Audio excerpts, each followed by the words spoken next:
Doctor YS Rajasekhara Reddy గారి 75వ జయంతి వేడుకలలో మీ అందరి మధ్యన ఉండాలని వారు భావించారు. కానీ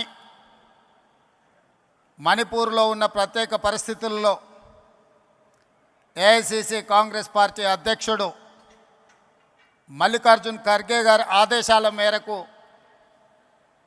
వారు మణిపూర్ రాష్ట్ర పర్యటనకు వెళ్తూ నన్ను ఆదేశించడం జరిగింది. ఆంధ్రప్రదేశ్ కాంగ్రెస్ పార్టీ శ్రీమతి షర్మిలమ్మ గారు ఏర్పాటు చేసిన కార్యక్రమంలో నా ప్రతినిధిగా మీరు పాల్గొని మన వైపు నుంచి సంపూర్ణంగా గాంధీ కుటుంబం ఎప్పుడూ వైఎస్ఆర్ కుటుంబానికి, ఆంధ్రప్రదేశ్ కాంగ్రెస్ పార్టీ కార్యకర్తలకు, వైఎస్ఆర్ అభిమానులకు అండగా నిలబడతామని చెప్పి మీరు వెళ్ళి వాళ్ళ మధ్యలో నించొని చెప్పి రావాల్సిందిగా రాహుల్ గాంధీ గారు నన్ను ఆదేశించడం జరిగింది. నాతో పాటు ఈ కార్యక్రమంలో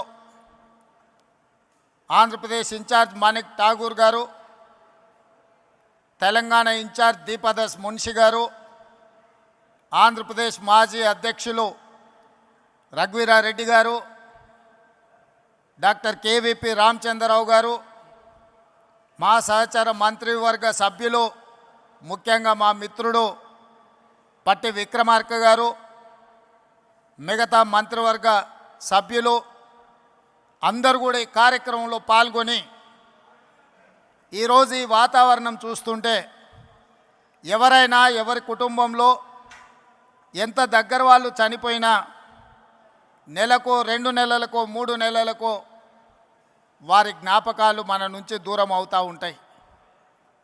కానీ డాక్టర్ వైఎస్ రాజశేఖర రెడ్డి గారు మన నుంచి దూరమైన 15 సంవత్సరాలైనా వారి జ్ఞాపకాలు ఇంకా మన మదిలో మెదులుతున్నాయి. వారిని శాశ్వతంగా మనం గుర్తుపెట్టుకున్నాము అంటే వారు నాయకుడుగా, సంక్షేమ సృష్టికర్తగా, అభివృద్ధి రాష్ట్రంగా నాడు ఉమ్మడి ఆంధ్రప్రదేశ్ను తీర్చిదిద్దడమే కాకుండా ప్రతి ఒక్క మన కుటుంబ సభ్యులలో ఒక కుటుంబ సభ్యుడిగా వారు మనలో బలమైన ముద్ర వేసిండ్రు. కాబట్టే ఈరోజు ఈ వేదిక మీద ఉన్న వాళ్ళు నిన్నగాక మొన్న వైఎస్ఆర్ గారిని కలిసినట్టు, ఆ కలిసినప్పుడు జరిగిన చర్చలను ఇక్కడ ప్రస్తావించినట్టుగా ఉండవల్లి అరుణ్ కుమార్ గారి నుంచి మొదలు పెడితే మాట్లాడిన వక్తలందరూ కూడా ఆనాటి జ్ఞాపకాలను ఈరోజు ప్రస్తావించారు. ఇది చాలా అరుదైన సందర్భం, అరుదైన అంశం. ఎంత గొప్ప నాయకుడైనా కొంతకాలానికి కాలక్రమేణా ప్రజల మదిలో నుండి దూరం అవుతూ ఉంటారు.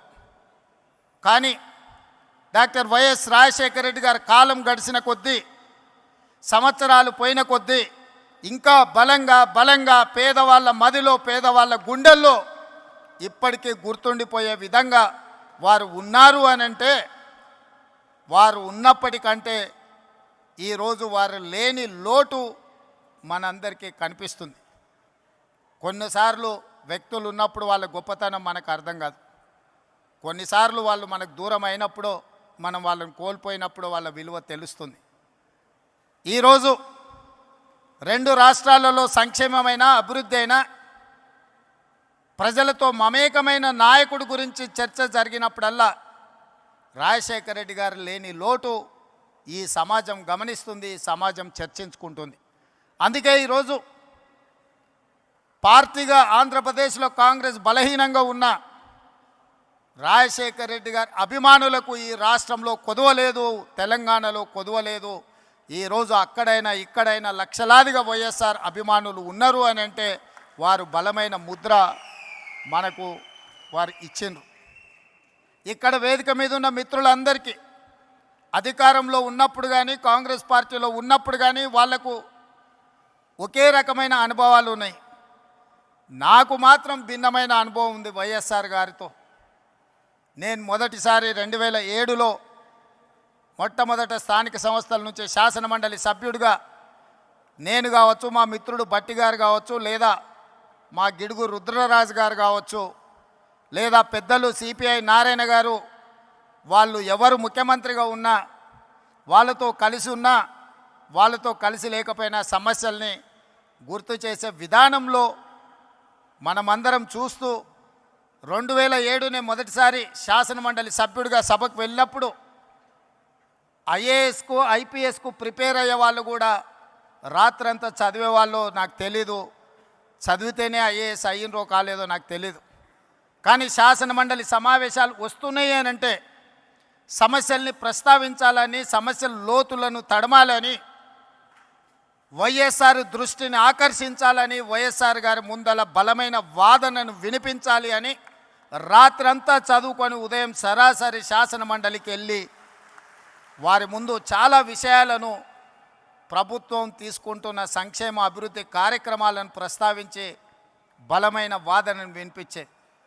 అదే కాదు 2009లో మళ్ళీ వైఎస్ఆర్ గారు రెండవసారి ముఖ్యమంత్రి అయినప్పుడు నేను మొదటిసారి శాసనసభ్యుడిగా ఎన్నికైనా అదే విధానాన్ని కొనసాగిస్తూ మొట్టమొదటి బడ్జెట్ సమావేశాలలో వైఎస్ఆర్ గారు బడ్జెట్ను ప్రవేశపెట్టిన తర్వాత ప్రధాన ప్రతిపక్ష పార్టీ నుంచి దాదాపుగా 40 నిమిషాలు ఏకధాటిగా అంశాలను ప్రస్తావించినప్పుడు మధ్య మధ్యలో ముఖ్యమంత్రిగా పిల్లవాడని కాకుండా ప్రోత్సహించాలన్న ఆలోచనతోని నేను లేవనెత్తిన అంశాలకు డాక్టర్ వైఎస్ రాజశేఖర రెడ్డి గారు లేచి సమాధానం ఇచ్చేవాళ్ళు. పక్క నుండి నాకు తెలిసి శైలజనాథ్ గారు అనుకుంటా, ఆయన అట్లానే మాట్లాడుతుంటాడు, సార్ మనం రిప్లై ఇస్తే ఇంకెక్కువ మాట్లాడతాడు, మనం చెప్పకపోవడమే మేలేమో అని చెప్పిండు అనుకుంటున్నాను నాకు గుర్తున్నంత వరకు చెవిలా. కానీ వైఎస్ఆర్ గారు ఏమన్నారంటే, కొత్తగా సభలోకి వచ్చిన సభ్యులు అవగాహనతో మాట్లాడుతున్నప్పుడు మనం సమాధానం ఇవ్వడం ద్వారా వాళ్ళని ప్రోత్సహించాలి, తద్వారా నాయకత్వం బలపడుతుంది అని చెప్పి వైఎస్ఆర్ గారు ఆనాడు మాట్లాడినరు.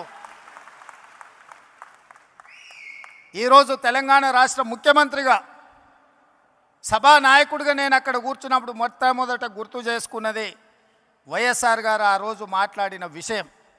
ఎవరైనా సభ్యులు సభలో కొత్తగా వచ్చినా కూడా వాళ్ళ అంశాలను ప్రస్తావించినప్పుడు వాటిని వినాలి, కొత్త సభ్యులు మాట్లాడుతున్నట్టు సభలో కూర్చోవాలి, ప్రభుత్వం వైపు నుంచి సమాధానం చెప్పడం అనేది అది మన బాధ్యత, నాయకుడి యొక్క లక్షణము అని చెప్పి వైఎస్ఆర్ నుంచి నేర్చుకున్న అనుభవం మాకున్నది. పాలకపక్షంలో ప్రభుత్వంలో సంక్షేమం అభివృద్ధే కాదు, ప్రతిపక్షంలో ఉన్నప్పుడు మన పట్ల వైఎస్ఆర్ గారు వ్యవహరించిన తీరు కూడా ఈరోజు మనం ఆదర్శంగా తీసుకోవాల్సిన అవసరం ఉన్నది. ఏదైనా ముఖ్యంగా కమ్యూనిస్టు సోదరులు కావచ్చు, ప్రతిపక్షాలు కావచ్చు, ప్రజల తరఫున అంగన్వాడీ వర్కర్స్ కావచ్చు, ఆశా వర్కర్లు కావచ్చు, రిక్షా కార్మికులు కావచ్చు, చిన్న చిన్న కార్మిక సంస్థల నుంచి కూడా ఏదైనా రిప్రజెంటేషన్ తీసుకెళ్ళినప్పుడు సాయంత్రం 4 గంటల నుంచి 6 గంటల వరకు ప్రతిపక్షాలతో, కార్మిక సంఘాలతో, రైతు కూలీ సంఘాలతో డాక్టర్ వైఎస్ రాజశేఖర రెడ్డి గారు సమయం ఇచ్చి వాళ్ళు ఇచ్చే విజ్ఞప్తులు తీసుకొని ఆ సమస్యల్ని పరిష్కరించేటందుకు ప్రయత్నం చేసేవాడు. ఉదయం ప్రజలు ఎవరు వచ్చినా ప్రజా దర్బార్లో వాళ్ళు ఇచ్చే విజ్ఞప్తులు తీసుకునేవాడు. ఆ విధంగా ప్రతిపక్ష నాయకుడిగానే కాదు, రాష్ట్ర ముఖ్యమంత్రిగా నాడు వారు ఒక చెరగని ముద్ర వేసింది. కాబట్టే ఈరోజు వేలాదిగా మీరు ఈరోజు ఇక్కడికి వచ్చి రాజశేఖర రెడ్డి గారి 75వ జయంతిలో మీరందరూ పాల్గొన్నారు. ఇవాళ ఈ రాష్ట్రంలో ప్రత్యేకమైన పరిస్థితులు ఉన్నాయి. దేశంలో ఏ రకమైన పరిస్థితులు ఉత్పన్నమైనవో ఈ రాష్ట్రంలో కూడా అలాంటి పరిస్థితులే ఉన్నాయి.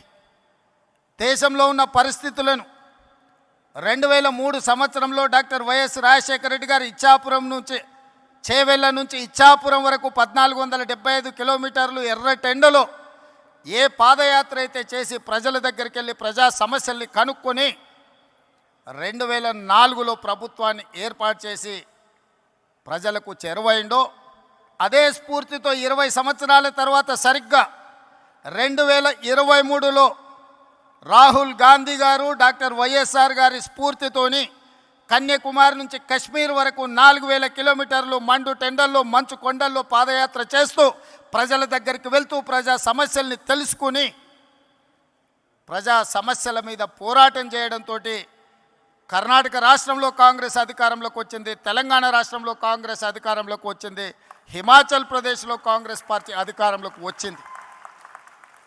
కేంద్రంలో 100 సీట్లు గెలిచి ప్రధాన ప్రతిపక్ష పాత్ర పోషించి ఈరోజు మొన్న జరిగిన పార్లమెంట్ సమావేశాలలో నరేంద్ర మోడీ గారిని మన నాయకుడు రాహుల్ గాంధీ గారు నిలదీసిన విధానం, ఆనాడు 99లో రాజశేఖర రెడ్డి గారు ప్రతిపక్ష నాయకుడు పోషించిన పాత్ర, ఈనాడు రాహుల్ గాంధీ గారు పోషిస్తున్న పాత్రను మనం పోల్చి చూసుకోవచ్చు.